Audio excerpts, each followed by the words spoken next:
Hello everyone. So in the last video we learnt how to calculate the circumference of a circle when we're given the radius.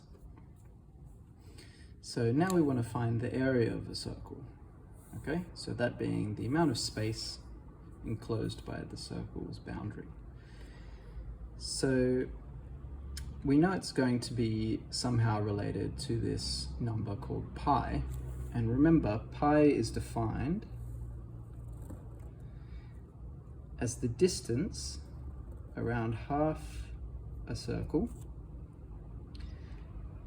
when the radius is equal to 1. Okay, so this is called a unit circle when the radius is equal to 1. For a unit circle, the distance halfway around is pi. Okay. Now, in fact,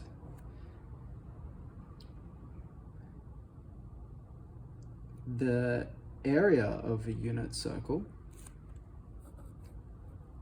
is also equal to pi. So I'm not sure which one they derived first. It was probably the distance one around the edge because it's a little bit easier to measure than area. But yeah, thousands of years ago, this number pi was derived as being the distance around half a circle with radius 1.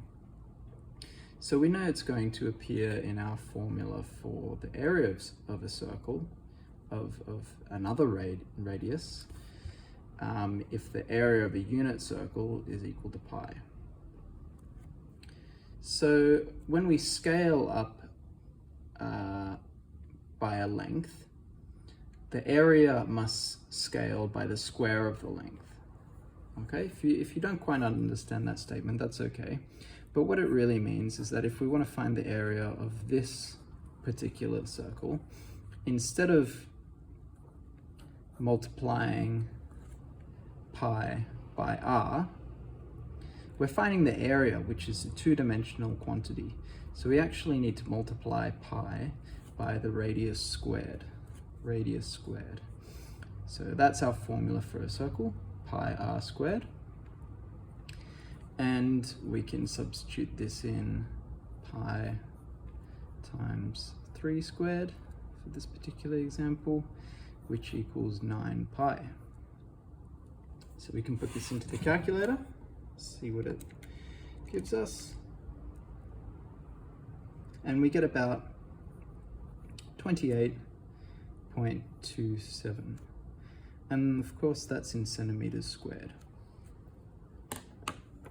Great, thanks for watching. Any questions, leave them down below.